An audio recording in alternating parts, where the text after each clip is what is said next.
جناح الذل من الرحمة وقل رب ارحمهما كما ربياني صغيرا.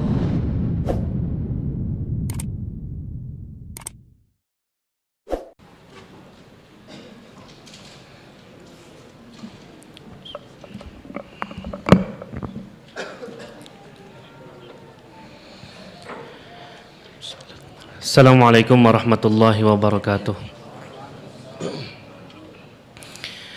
Alhamdulillah wassalatu wassalamu ala Rasulillah wa ala alihi wa sahbihi wa mawalah wa la haula wa la quwata illa billah.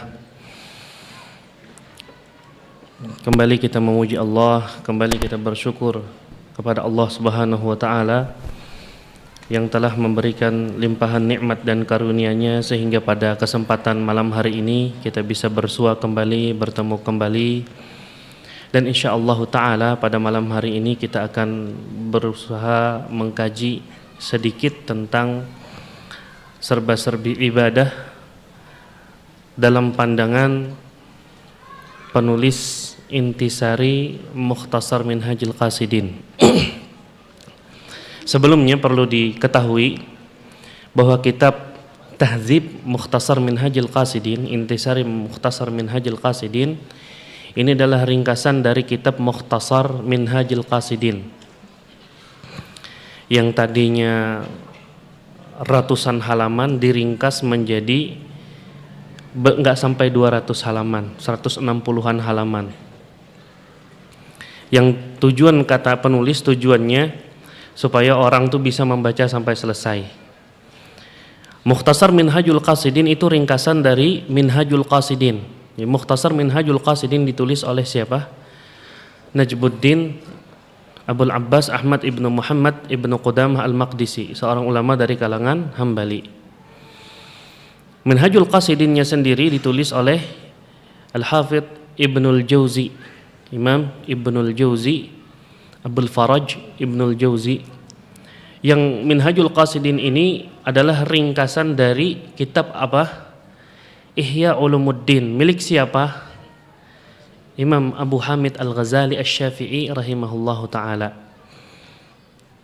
Jadi diringkas, jadi yang tebal itu Ihya Ulumuddin diringkas jadi Minhajul Qasidin. Tujuan Imam Abul Farad Ibnul Jauzi meringkas Ihya Ulumuddin ini karena apa? Dalam Ihya Ulumuddin tuh banyak hadis-hadis palsu, banyak hadis-hadis dhaif, banyak kisah-kisah yang tidak layak untuk disampaikan.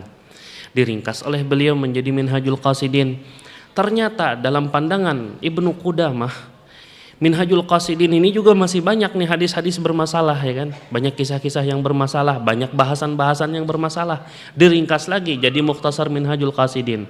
Nah, oleh penulis kitab yang akan kita bahas pada malam hari ini, Mukhtasar Minhajul Qasidin itu kepanjangan untuk orang masa saat ini. Kepanjangan. Terjemahannya ada, terjemahannya dalam bahasa Indonesia. Ini pun ada, intisarinya pun ada terjemahannya. Nah, karena kepanjangan diringkaskan. Nah, pada malam hari ini ulun meringkaskan kembali yang ringkas ini, yang intisari ini ulun ringkaskan, ulun sampaikan ke antum sekalian. Mudah-mudahan kita diberikan oleh Allah Subhanahu wa taala kefahaman dalam serba-serbi ibadah yang dimulai pembahasannya tentang 3 aktivitas yang tidak terluput darinya anak Adam. Aktivitas baik itu aktivitas hati, lisan dan anggota badan. Jadi aktivitas kita tuh ada hati, lisan, anggota badan. Taib. Nah, 3 aktivitas ini ada yang bernilai maksiat, ada yang bernilai taat, dan ada yang dihukumi mubah. Ya. Manusia tuh tidak keluar dari situ. Baik aktivitas hati, aktivitas lisan, aktivitas anggota badan.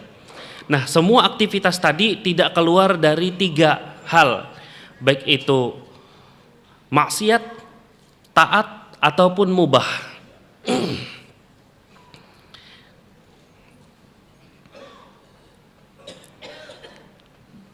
Sekarang yang perlu dicatat juga, karena bahasan berikutnya adalah bahasan tentang niat, maka dikaitkan oleh penulis aktivitas ini dengan niat.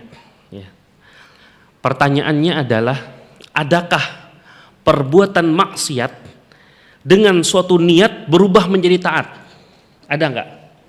Ada yang punya pengalaman atau punya ilmu di mana perbuatan maksiat dia bikin sebuah niat, kemudian dia lakukan maksiat itu jadi sebuah ketaatan di sisi Allah Subhanahu wa taala. Pertanyaannya, ada nggak? Dikatakan oleh penulis tidak ada. Yang namanya maksiat, apapun niat yang ada di dalam diri pelaku, dia tetap maksiat. Bid'ah ya bid'ah, maksiat ya maksiat, seperti itu. Nah sekarang mungkin ada yang mengajukan pertanyaan.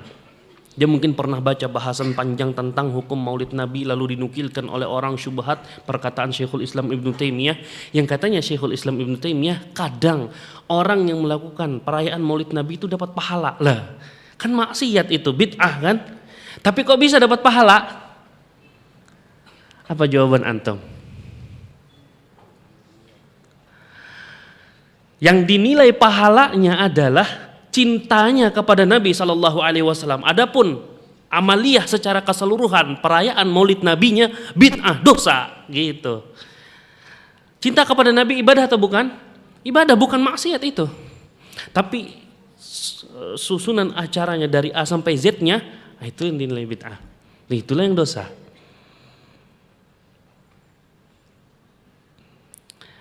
Kemudian ada kejadian yang hadisnya ana yakin semuanya pernah dengar. Jadi seorang ayah minta kepada anaknya, kalau nanti aku meninggal dunia, ayahnya minta diapakan? Dibakar jasadnya, kemudian ditaburkan sebagiannya di lautan, sebagiannya ditabur di daratan. Yang kata ayahnya ini, kalau Allah mampu mengumpulkan jasadku setelah jadi abu ini, niscaya Allah akan mengazabku dengan azab yang tidak pernah dia azab orang-orang sebelumku. Takut sekali dia akan kepada Allah Subhanahu wa taala. Namun ternyata di akhirat oleh Allah Subhanahu wa taala dia dimasukkan ke dalam surga. Nah, perbuatan dia, wasiat dia ini maksiat atau taat? Maksiat. Tapi kenapa dia masuk surga? Karena apa?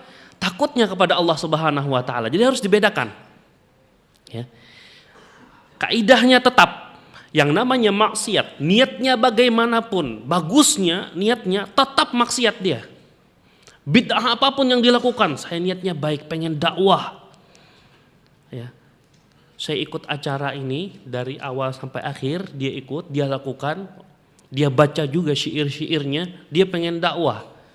Apakah itu menjadi pahala buat dia? Enggak. Maksiatnya maksiat, dosa. Ini kaidah yang harus dipegang. Ini kaidah yang ditawarkan oleh penulis terkait aktivitas pertama. Kemudian taat sekarang. Taat. Apakah ada taat yang kalau dia digabungkan dengan suatu niat yang bermasalah jadi maksiat? Ada tidak? Ketaatan ketika dia memiliki suatu niat tertentu dan ketaatan ini ternyata berubah jadi maksiat, ada tidak? Ketaatan yang berubah jadi maksiat? Ada. Contohnya dalam hadis yang diriwayatkan oleh Imam Tirmidzi dari Abu Hurairah, kisah 3 orang yang pertama kali dinyalakan bagi mereka api neraka. Iya kan? Ibadah yang mereka lakukan apa? Jihad. Ibadah yang mereka lakukan apa? Talabul ilmi yang mereka lakukan. Kemudian apa lagi? Sedekah. Ternyata oleh Allah Subhanahu wa taala dimasukkan 3 orang ini kemana? Ke neraka. Karena apa? Salah niat. Jadi ada ketaatan yang kalau dia salah niat jadi maksiat. Kalau tadi maksiat, tidak ada cerita orang melakukan maksiat salah niat lalu maksudnya jadi taat, tidak ada cerita seperti itu. Atau bersengaja memperbaiki niatnya, bagus-bagus niatnya baru maksiat dia, ya kan? Sebelum berzina dia tata niatnya dulu. Nawaitu an azniya, saya berniat zina karena ingin mencari keridhaan umpamanya. Tidak ada perubahan. Zina ya zina, maksiat tetap haram. Nah sekarang kalau ibadah salah niat jadi maksiat. Jadi syarat agar ibadah itu dikatakan ibadah, niatnya harus tepat. Sekarang yang mubah. Kalau yang mubah Anda yakin tahu, ya kan? Yang mubah ini terkadang dia tetap mubah hukumnya, terkadang dia jadi haram, terkadang dia jadi apa? wajib. Terkadang dia jadi sunnah, terkadang dia jadi makruh. Jalan kaki, hukum asal jalan kaki itu apa? Mubah. Jalan kaki ke tempat maksiat, hukumnya apa? Bisa jadi wajib. Kapan jalan kaki ke tempat maksiat wajib? Kalau niatnya untuk berdakwah amar ma'ruf nahi mungkar. Ya kan? Kapan dia menjadi haram? Kalau niatnya jalan kaki ke tempat maksiat untuk ikut serta melakukan maksiat itu. Ini mubah. Ya. Jadi aktivitas keseharian kita, baik itu hati, lisan, anggota badan, tidak keluar dari 3 keadaan. Maksiat, taat, mubah. Kemudian kita masuk ke bahasan niat. Dan ingin ana gambarkan sedikit tentang buku ini. Buku ini dibagi oleh penulis kepada 4 bagian. 1/4 pertama, 1/4 kedua, 1/4 ketiga, 1/4 yang keempat. Jadi 1 buah kesatuan. Yang pertama adalah perkara ibadah, yang kedua perkara adat, kebiasaan, yang ketiga perkara muhlikat yang membinasakan, dan yang keempat adalah al-munjiat yang bisa menyelamatkan. Bagus kalau dibaca buku ini, namun disarankan sekali bacanya pakai bantuan guru, ya, bantuan guru, karena yang namanya buku ya kalau dia awalnya dari buku yang bermasalah, walaupun ulama yang menyarikannya, tetap aja ada beberapa hal yang harus dikaji ulang. Jadi perlu arahan dari ustadz, perlu arahan dari guru terkait dengan membaca buku ini. Terlebih lagi kalau antum baca terjemahnya, tergantung keyakinan penerjemah, itulah hasil terjemahannya. Nah, seperti itu. Masuk ke dalam pembahasan niat. Niat itu ada 2 sudut pandang. Ya. Ada sudut pandang ahli fikih, ada sudut pandang ahli suluk.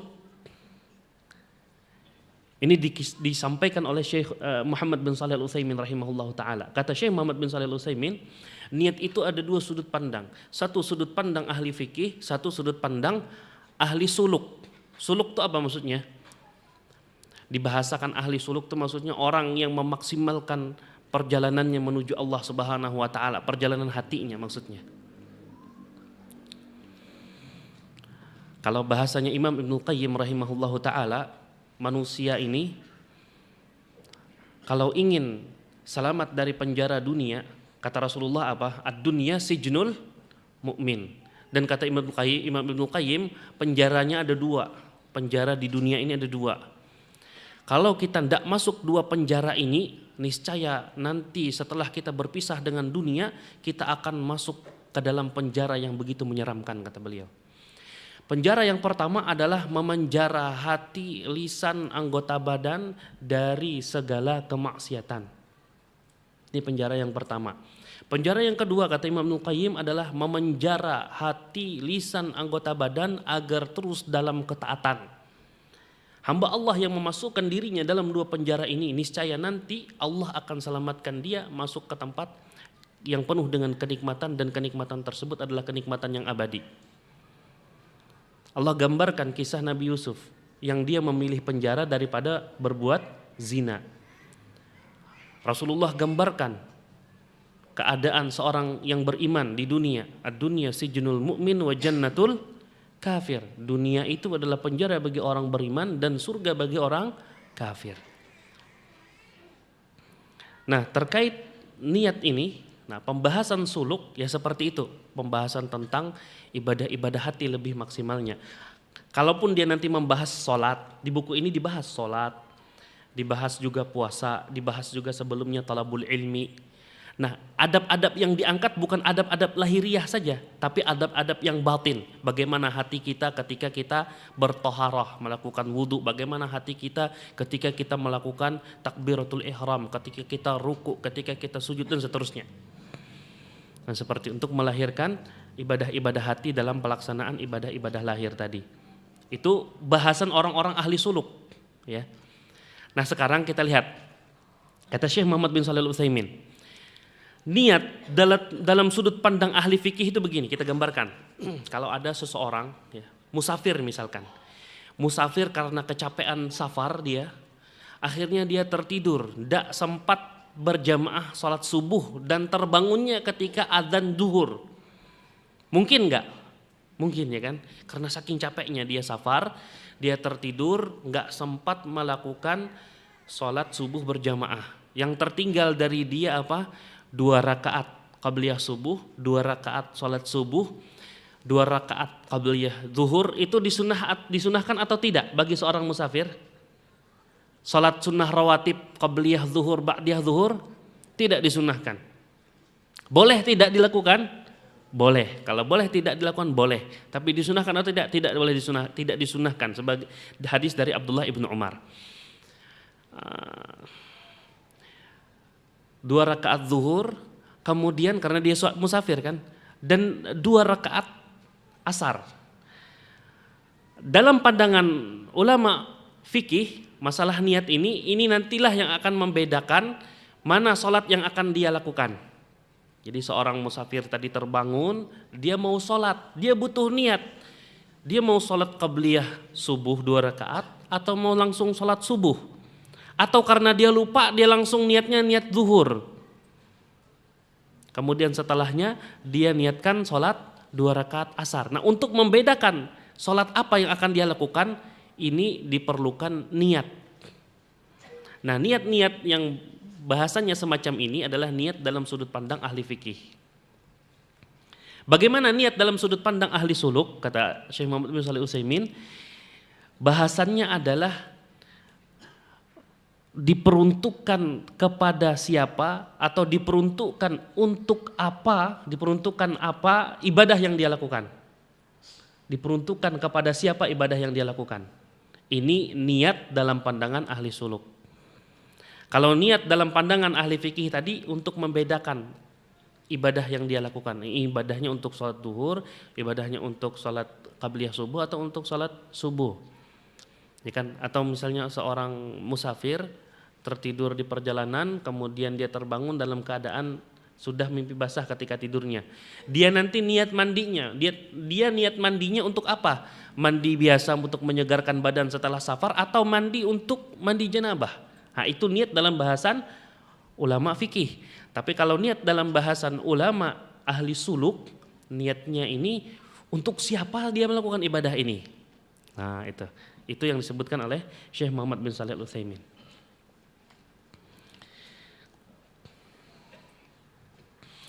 Kemudian di sini yang perlu kita angkat adalah pernyataan dari penulis, niat dalam pandangan ahli suluk ini adalah murni pemberian dari Allah Subhanahu wa taala. Ya. Niat itu murni pemberian dari Allah Subhanahu wa taala saja. Jadi dalam pandangan ahli suluk, niat itu bukan seperti pandangan ahli fikih. Yang kata ahli fikih begini, kalau sekiranya Allah memerintahkan seorang hamba untuk melakukan sebuah aktivitas tanpa niat, niscaya perintah tersebut adalah perintah terhadap sesuatu yang tidak mungkin hamba bisa melakukannya. Kalau sekiranya Allah memerintahkan seorang hamba untuk melakukan sebuah aktivitas tanpa niat, melakukan sebuah aktivitas tanpa niat, apapun aktivitas itu. Kalau sekiranya Allah perintahkan itu bagi seorang hamba, kata Syekh Muhammad bin Shalih Al-Utsaimin, niscaya perintah tersebut termasuk ke dalam perintah yang tidak mungkin hamba bisa melakukannya. Itu niat dalam sudut pandang ulama ahli fikih. Karena setiap kita ingin melakukan sesuatu, pasti ada keinginan. Setiap antum mau mandi, pasti ada niat. Nih mau mandi untuk bersih-bersih badan. Kalau antum merasa nih saya sudah dalam keadaan junub, ketika antum ambil sabun, ketika antum ambil anduk, niscaya yang ada di dalam diri antum, dalam hati antum sudah ada niatan, pasti sudah. Tidak bisa antum singkirkan, tidak bisa antum buang begitu saja. Datang dia secara otomatis.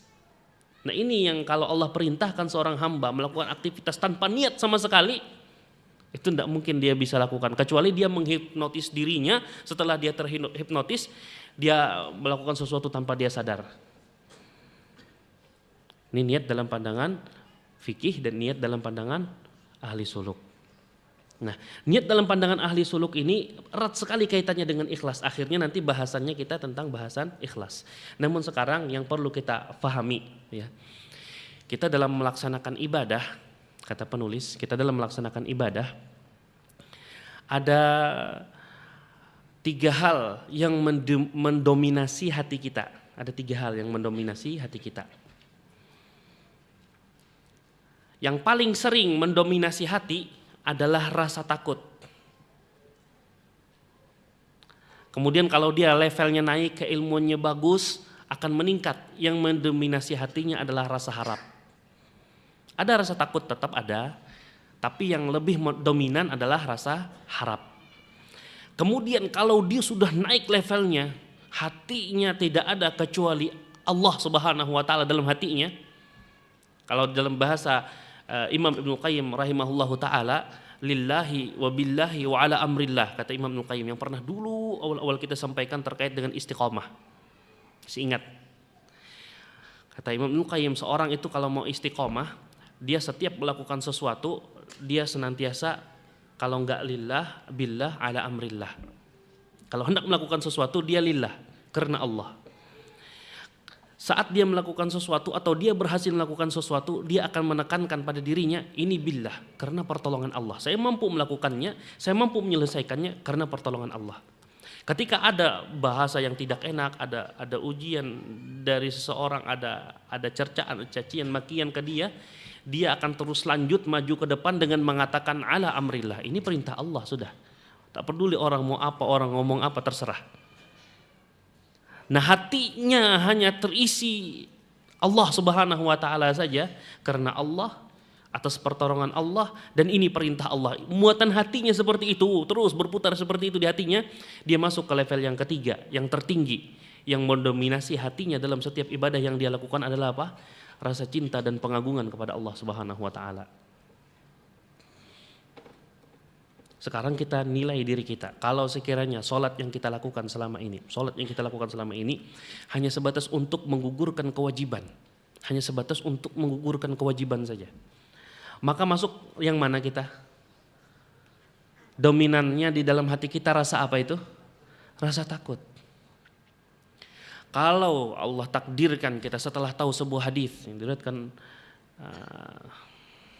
kalau tidak salah diriwayatkan oleh Ibnu Hibban, Ibnu Khuzaimah dan yang lainnya, hadisnya, apabila seorang hamba sholat maka Allah akan mendatangkan di atas pundaknya atau di atas kepalanya, kata perawi, dosa-dosa dia. Kemudian ketika dia ruku, ketika dia sujud, dosa-dosa tersebut berjatuhan. Ya kan? Kemudian kita juga mengetahui hadis yang kata Rasulullah Sallallahu Alaihi Wasallam, apa pendapat kalian kalau ada orang dia mandi 5 kali sehari, apakah tersisa di dalam dirinya, di tubuhnya kotoran? Kata para sahabat, tidak. Dan begitulah permisalan seorang yang sholat 5 waktu, tidak tersisa pada dirinya dosa. Kalau dominannya di dalam hati kita, ya, harapan penghapusan dosa, harapan mendapatkan ganjaran pahala dari Allah Subhanahu wa taala. Kata Rasulullah SAW, man sallal bardaini dakhalal jannah, barang siapa yang sholat dalam 2 sholat yang dingin, dia akan masuk surga. Apa bardain itu? 2 sholat dingin itu, sholat isya dan sholat subuh. Kalau dominannya di dalam hati kita bukan menggugurkan kewajiban, tetapi harapan-harapan semacam itu, maka masuk kita level kedua dalam praktek ibadah sholat kita. Kemudian kalau yang dominannya, saya sholatnya murni karena ingin mengagungkan Allah Subhanahu wa taala, karena saya rindu ingin berjumpa dengan Allah Subhanahu wa taala. Tidak ada sarana bisa berjumpa dengan Allah Subhanahu wa taala. Tidak ada tempat terdekat dengan Allah Subhanahu wa taala kecuali sholat. Anda masuk level ketiga. Itu teori saja, ya kan? Kalau praktek luar biasa beratnya.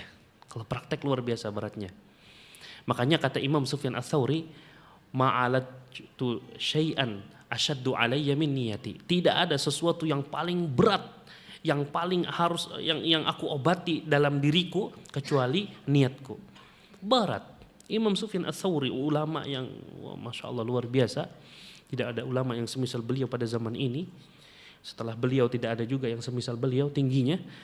Tidak ada yang mengakui keberat-beratnya hal ini.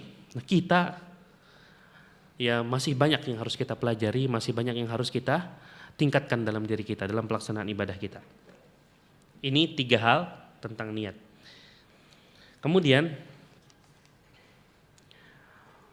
penulis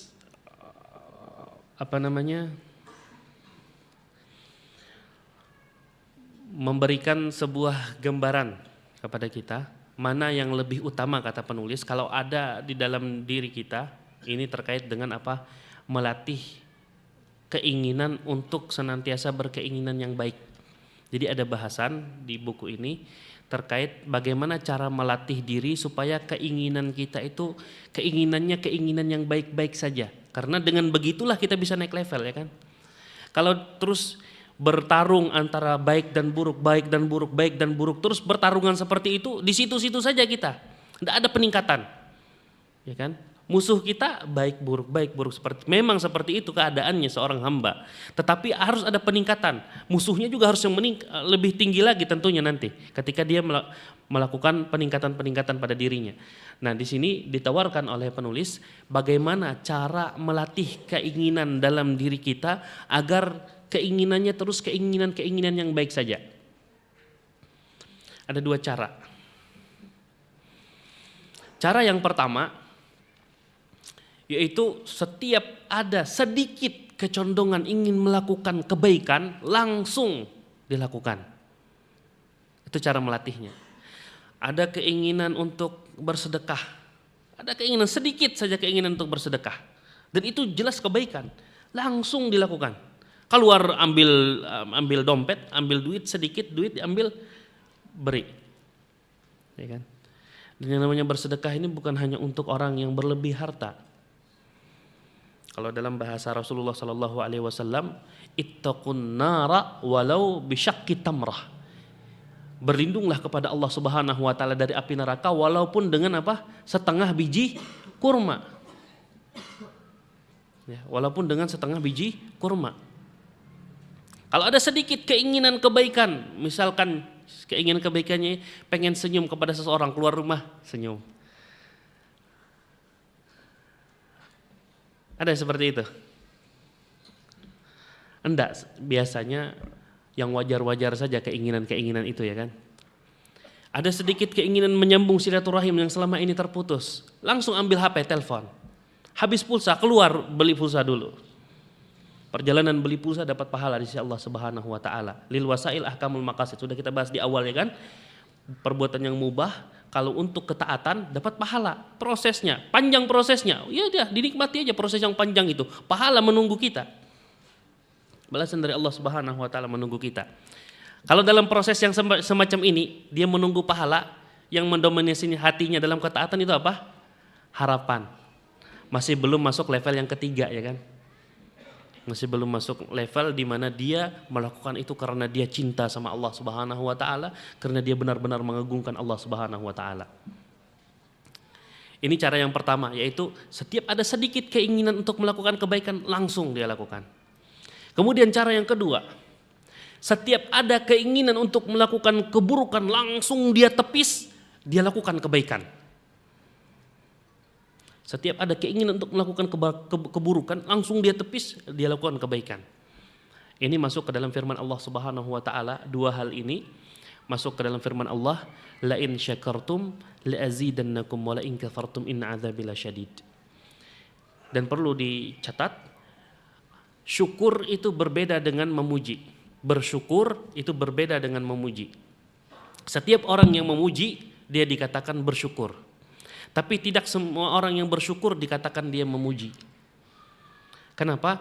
Karena memuji itu alatnya lisan, alatnya adalah lisan. Tapi kalau bersyukur alatnya seluruh anggota badan, hati, lisan, anggota badan.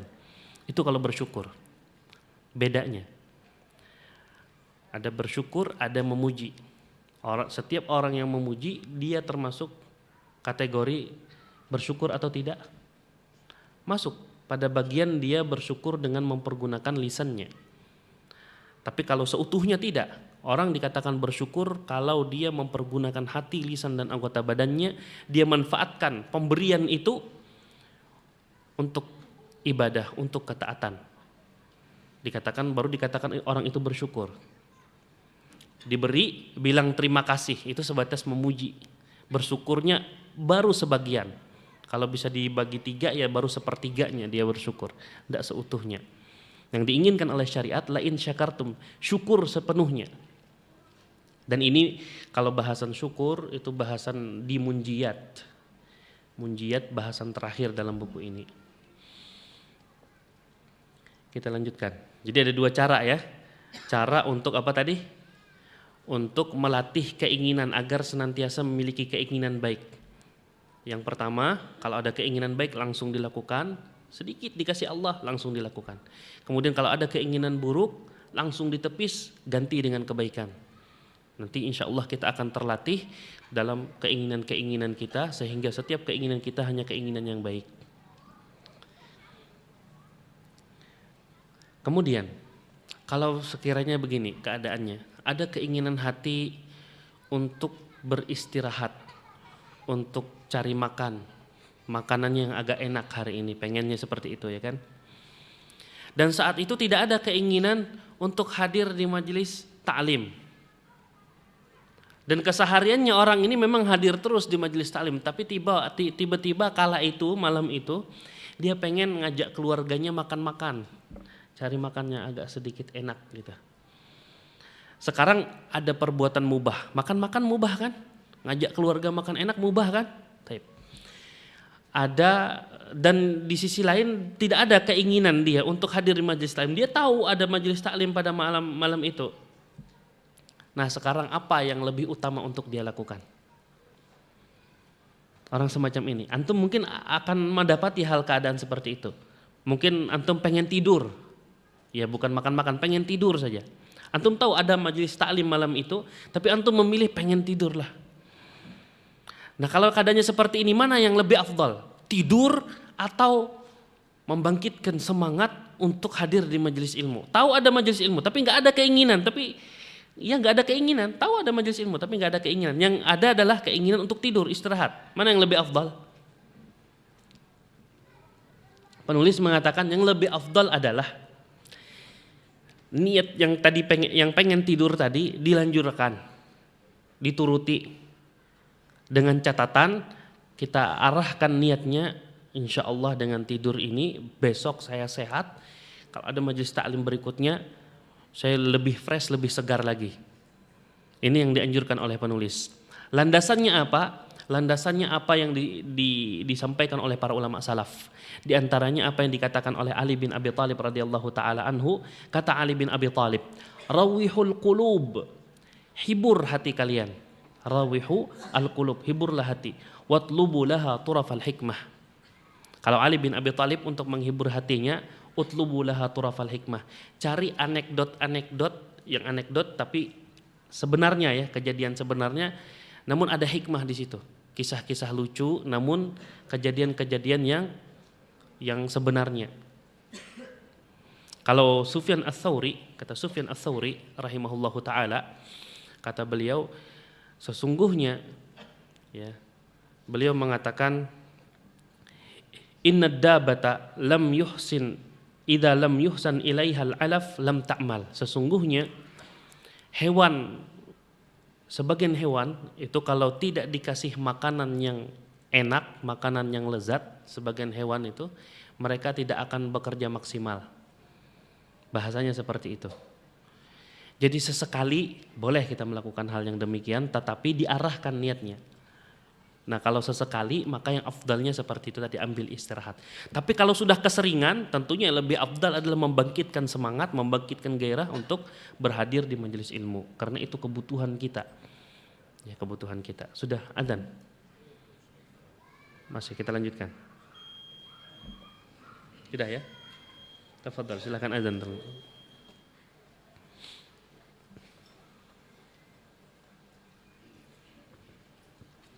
Sekarang kita masuki ke pembahasan ikhlas. Serba-serbi ibadah tapi dalam bahasan ikhlas. Kalau secara bahasa ikhlas itu apa? Khalis. Al-asalul khalis, madu murni. Jadi nggak ada campuran apa-apanya, madunya murni. Az-zahabul khalis, emas murni. Nah, seperti itu, ikhlas. Kalau ikhlas karena Allah berarti apa? Secara bahasa murni semuanya karena Allah Subhanahu wa taala, tidak ada keuntungan pribadi. Tidak juga menjadikan Allah Subhanahu wa taala sarana untuk meraih sesuatu daripada perkara-perkara dunia. Dia jadikan Allah sebagai fasilitas, sebagai sarana, sebagai batu loncatan. Coba bayangkan. Menghinakan Allah Subhanahu wa taala orang semacam ini. Dijadikan Allah sebagai batu loncatan untuk meraih dunia. Bukan dari situ kita bisa melihat betapa menghinakannya perbuatan syirik itu. Dijadikan Allah sebagai batu loncatan untuk meraih dunia yang hina, yang kata Rasulullah sallallahu alaihi wasallam, kalau sekiranya dunia ini berharga di sisi Allah Subhanahu wa taala seperti sayap nyamuk, kalau ada harganya seperti sayap nyamuk, masaka kafiran syurbata ma'in. Allah tidak akan memberikan minum kepada orang kafir walaupun satu teguk air kalau ada harganya. Kalaupun harganya ada dan harganya tersebut seperti satu sayap nyamuk. Tapi yang terjadi apa? Allah berikan apa untuk orang kafir? Luar biasa, ya kan? Sumber daya alam mereka bisa memanfaatkannya, luar biasa mereka manfaatkan. Berarti harganya gimana? Tidak ada sama sekali harganya, bahkan minus banget gitu. Coba bayangkan keadaan yang seperti itu, dunia sudah digambarkan seperti itu, dia jadikan Allah sebagai batu loncatan untuk mengambil dunia. Inilah betapa hinanya perbuatan syirik. Nah, ikhlas lawannya adalah kesyirikan. Kesyirikannya di mana? Pada syirik terhadap Allah Subhanahu wa taala dalam tauhid uluhiyah. Syirik kepada Allah Subhanahu wa taala dalam tauhid uluhiyah, dan syiriknya ada dua tingkatan. Syirik akbar dan syirik asghar. Kita nggak bahas syirik akbar, kita bahas syirik asghar. Syirik asghar yang kita bahas pun syirik asghar yang dia masuk ke dalam bab riya. Karena ini yang paling sering berhubungan dengan dan berbenturan dengan ibadah kita. Dan riya oleh penulis dibagi menjadi dua. Ada riya jali, ada riya khafi. Jali itu yang jelas terlihat, nampak. Setiap orang melihat ini riya. Langsung dilihat, langsung oh ini tahu ini riya nih. Kalau dia lihat pada dirinya, oh nih saya sedang riya nih, langsung. Itu jali, jelas. Ada riya khafi, tersembunyi. Nah, riya khafi ini ada beberapa tingkat, ada 3 disebutkan oleh beliau levelnya. Kalau riya jali ini dia mengurangi pahala, seberapa banyak riya jali yang ada pada ibadah itu, sebegitulah hilang pahalanya. Kalau dia riyanya dari awal sampai akhir, tidak ada pahala sama sekali dari ibadah itu. Itu riya jali. Sekarang riya khafi. Tingkatan yang paling parah dari riya khafi, yang pertama,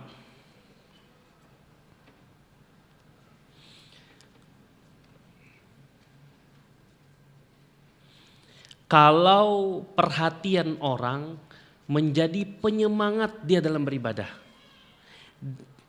Ini riya khafi yang level 1. Perhatian orang menjadi penyemangat dia dalam beribadah. Misalkan dia sholat, ya kan? Dia sholat. Ketika dia sholat berjamaah, itu bisa lebih panjang sholat rawatibnya, lebih panjang berdirinya, lebih lama rukuknya, lebih lama sujudnya, kalau dia sholat rawatibnya di masjid. Tapi kalau di rumah, masya Allah, rukuknya 1 kali subhana rabbil azim, 1 kali subhana rabbil a'la sekali, duduk di antara 2 sujudnya rabbighfirli. Pokoknya tagawi 2 rakaat sudah, ya kan? Yang penting nanti ujungnya nanti 12 rakaat sehari semalam sholat rawatibnya, dapat rumah sebiji di surga aja. Pintar banarnya berhitung. Ya kan seperti itu kan fadilahnya sholat sunnah rawatib itu kan. Kalau bisa sholat sunnah rawatib 12 rakaat sehari semalam dibangunkan oleh Allah Subhanahu wa taala 1 rumah di surga. Semalam sudah jadi sebiji rumah. Malam ini dosakin dulu, santai dulu aja. Bepanderan kawan dulu aja. Luar biasa. Dari mana dia dapat jaminan pasti sholat yang kemarin itu dibangunkan 1 rumah di surga, ya kan? Nah, unik memang manusia, seperti itulah manusia. Yang khafi level 1 tadi apa? Perhatian orang menjadi penyemangat. Ini paling parah. Kemudian ada yang level 2, syirik riya khafinya, riya tersembunyinya.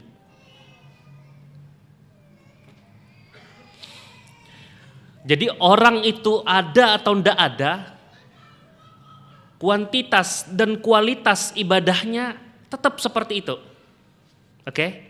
Yang kedua nih, ada orang memperhatikan dia atau enggak ada orang memperhatikan dia, tetap panjang dan pendeknya, lama dan tidaknya, sholat dia seperti itu saja.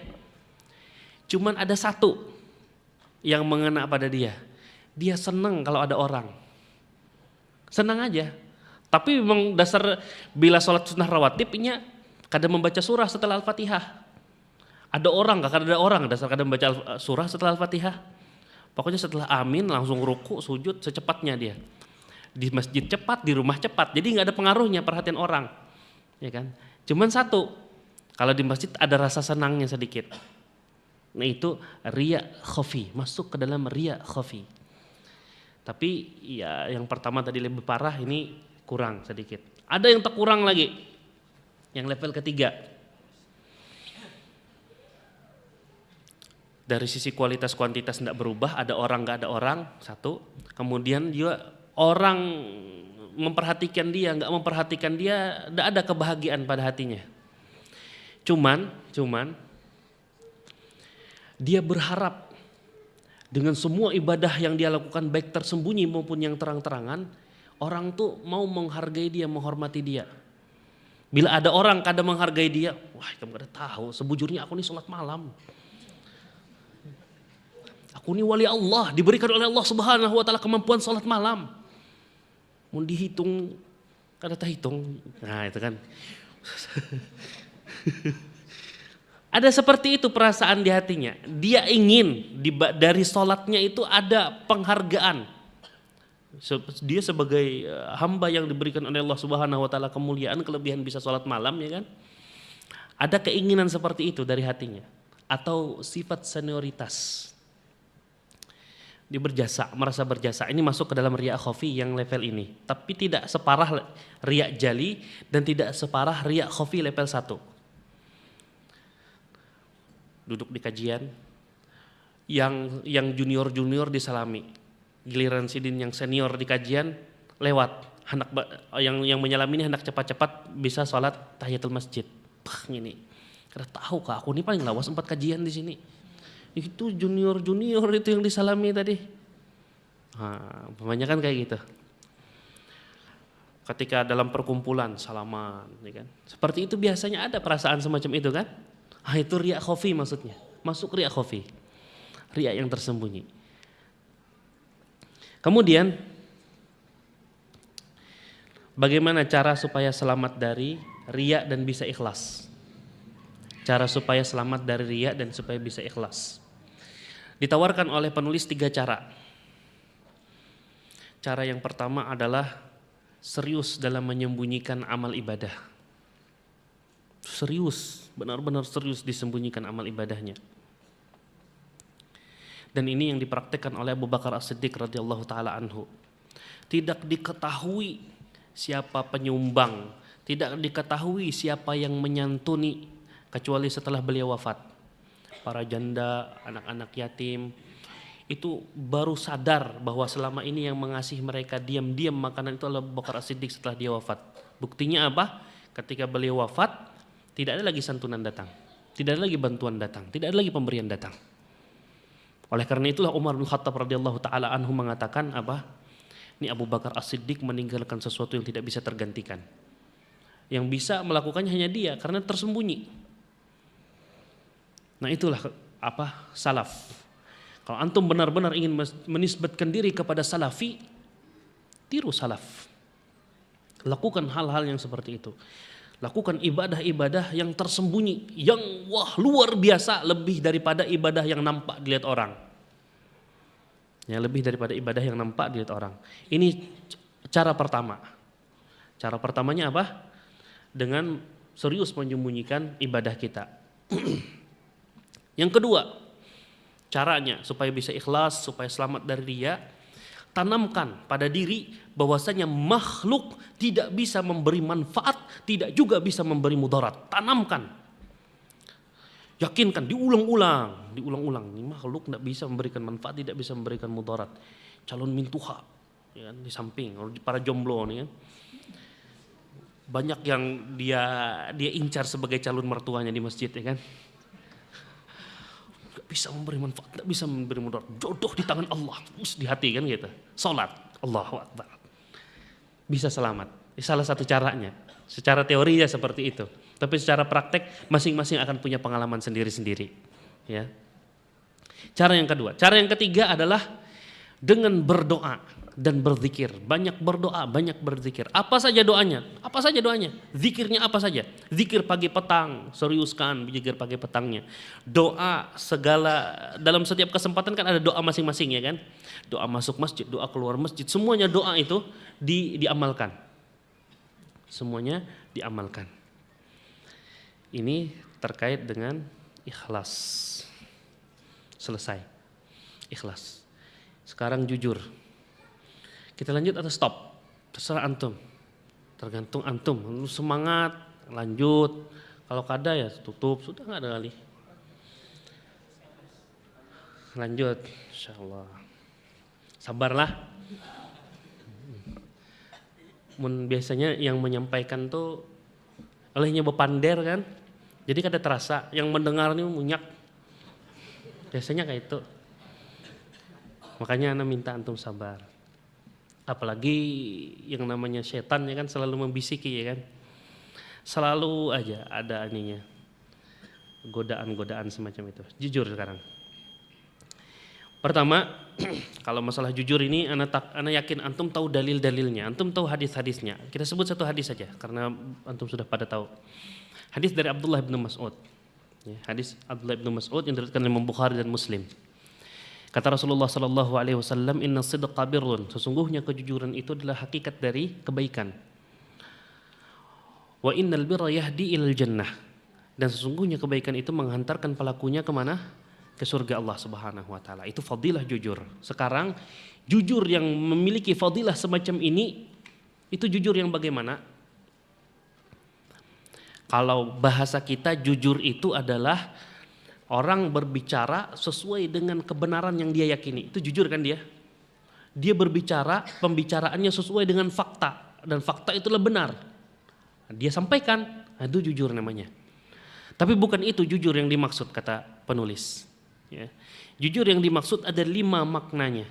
5 makna jujur. Kalau tergabung 5 makna jujur pada diri seseorang, insya Allah dia termasuk ke dalam orang-orang yang jujur. Yuktaba indallahi siddiqan wala yazalu rajulu yasduqu hatta yuktaba indallahi siddiqan. Tidaklah seorang laki-laki berusaha untuk terus jujur. Jujurnya dalam 5 hal ini nanti. Hatta yuktaba indallahi siddiqan, sampai dia tertulis di sisi Allah dia termasuk orang-orang yang jujur. Jujur yang pertama, jujur dalam perkataan.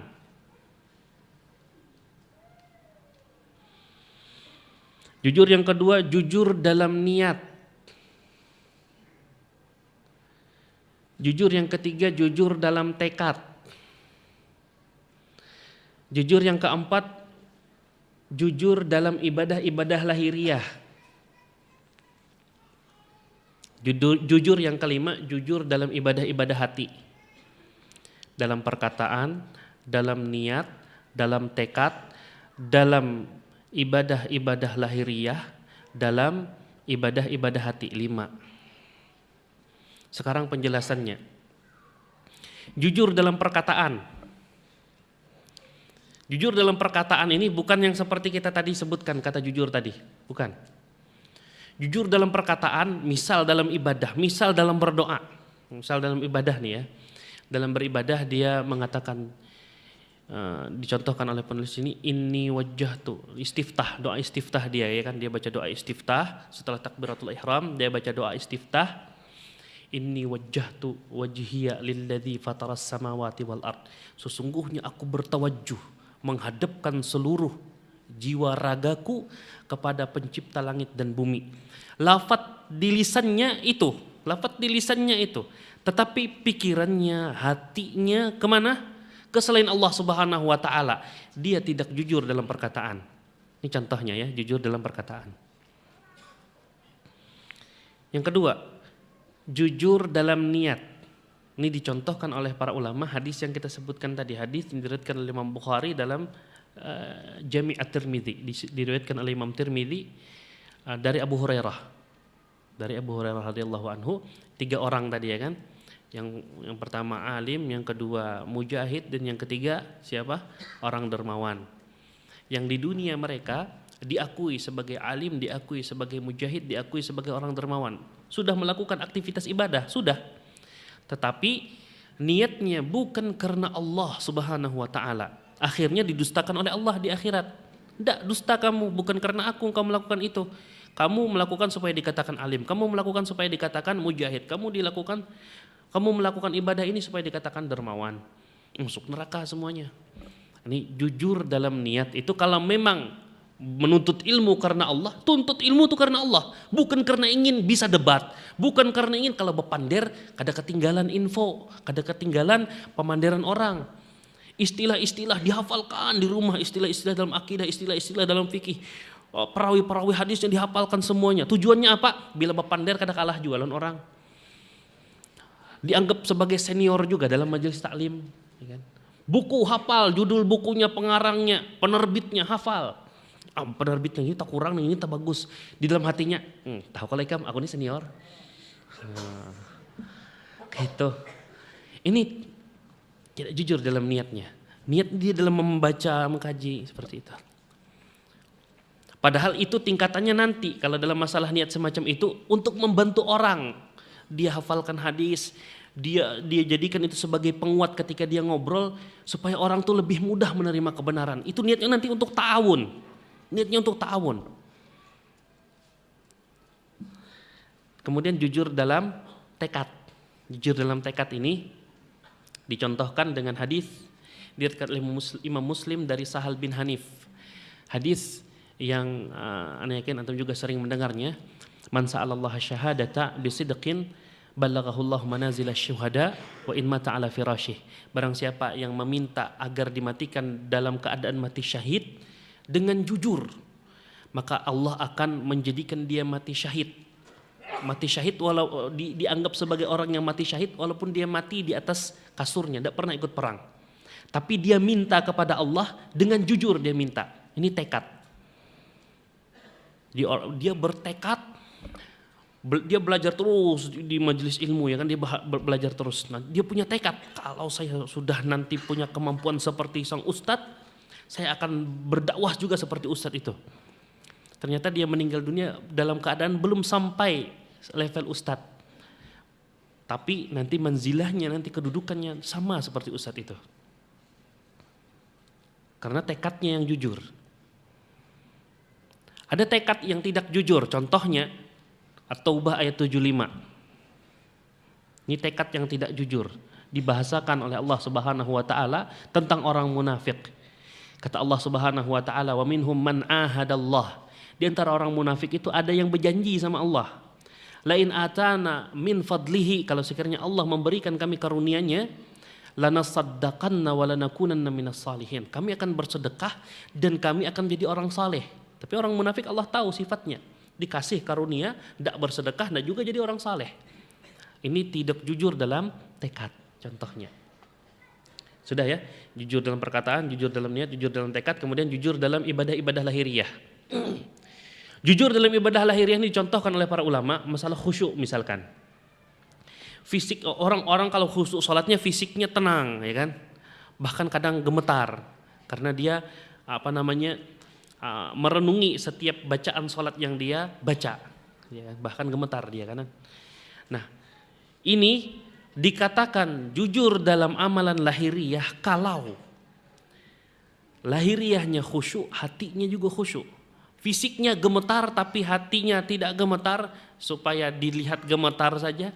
Hatinya tenang, fisiknya tenang tetapi hatinya memikirkan banyak hal. Kita sholat, ana yakin persentasenya masih bermasalah. Persentase mengingat Allah dengan persentase mengingat urusan dunia. Anda dulu pernah sampaikan ya kan, apa yang dikatakan oleh Syekh Sulaiman Ruhaili dalam penjelasan beliau tentang masalah khusyuk ini ketika membahas kitab Adabul Masyi ila Shalah, adab berjalan menuju salat. Kata Syekh Sulaiman Ruhaili, saya pernah salat kata beliau, karena sebelumnya namanya beliau kan sibuk mengajar ya kan. Nah, di dalam salatnya beliau teringat suatu pembahasan yang dibahas oleh Syekh Muhammad bin Shalih Al-Utsaimin. Ketika dia datangkan perkataan Syekh, dalilnya Syekh, dia bantah. Di dalam salat itu dia berbantah-bantahan di dalam dirinya. Ini kata Syekh, ini salah satu contoh ketidakkhusyuan dalam salat.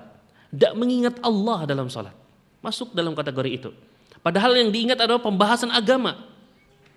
Urusan agama. Misalnya orang sibuk sebagai panitia dakwah ya kan. Wah ini sholat, dia memikirkan ini sudah siap belum ininya, sudah siap belum ini. Padahal yang ini perkara-perkara baik.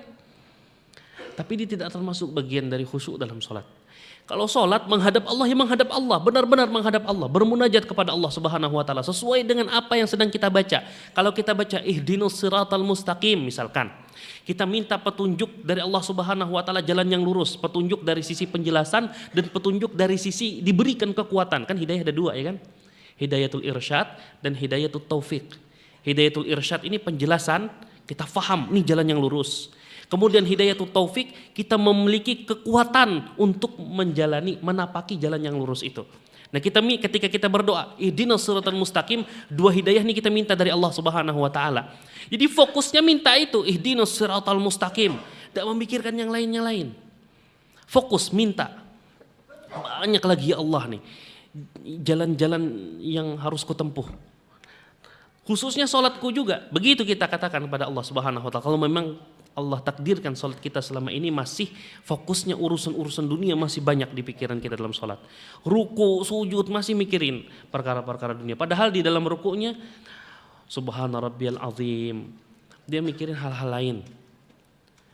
Walaupun hal-hal itu bagus.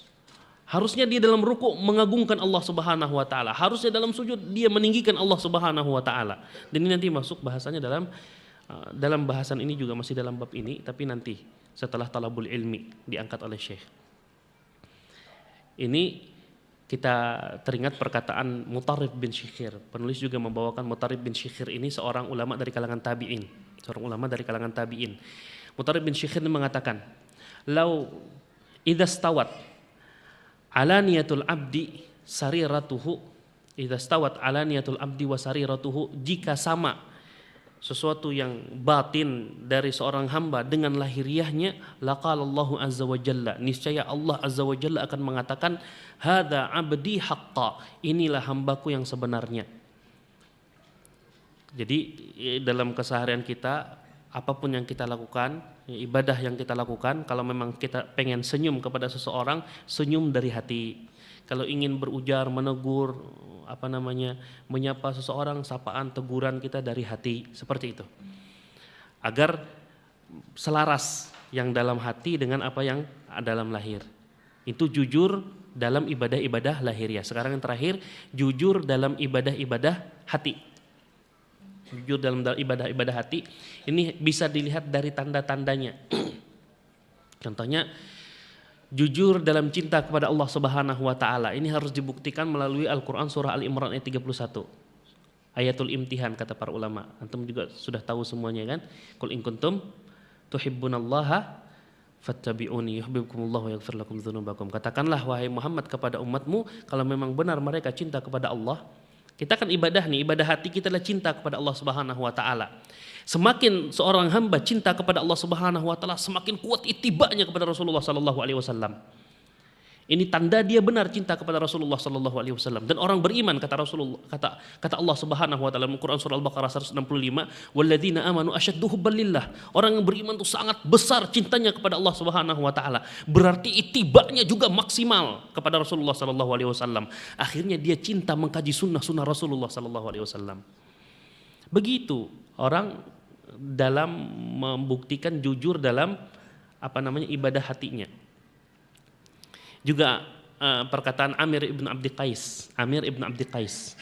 Kata Amir ibn Abdi Qais, ajibtu lil jannah nama talibuha wa ajibtu lin nari nama haribuha. Aku takjub terhadap surga. Kenapa orang-orang yang dia mengaku mengejar surga, dia tidur. Maksudnya tidak ada usaha. Tidur dalam artian meninggalkan sholat malam. Namun secara umum maknanya tidak ada usaha dia, tidak ada usaha maksimal dari dia untuk mengejar surga itu. Wa ajibtu lin nari, aku juga heran kepada orang-orang yang dia mengaku ingin lari dari api neraka. Ternyata nama haribuha, dia tidur, tidak ada usaha maksimal dari dia untuk menjauhi api neraka. Kalau memang benar antum ingin mengejar surga Allah Subhanahu wa taala, buktikan, perlihatkan kepada Allah Subhanahu wa taala, ya Allah, nih saya benar-benar maksimal untuk mengejar surgamu. Kalau memang benar kita takut kepada neraka Allah Subhanahu wa taala, buktikan kepada Allah Subhanahu wa taala, perlihatkan kepada Allah Subhanahu wa taala kita benar-benar ingin lari dari neraka Allah Subhanahu wa taala. Tapi kalau tidur-tiduran saja, Allah lebih tahu apa isi hati kita. Nah, seperti itu. Jadi 5 jujur ini harus ada pada diri seorang hamba, baru dia bisa meraih fadilah inna sidqa birrun wa innal birra yahdi ilal jannah. Sesungguhnya jujur itu adalah hakikat kebaikan, dan sesungguhnya para pelaku kebaikan itu akan mendapatkan surga di sisi Allah Subhanahu wa taala. Ulun kira ini saja yang bisa ulun sampaikan. Mudah-mudahan yang sedikit ini bisa bermanfaat. Wassallallahu ala nabiyina Muhammadin wa ala alihi wasahbihi wasallam. Subhanakallahumma bihamdika asyhadu an la ilaha illa anta astaghfiruka wa atubu ilaik. Assalamualaikum warahmatullahi wabarakatuh.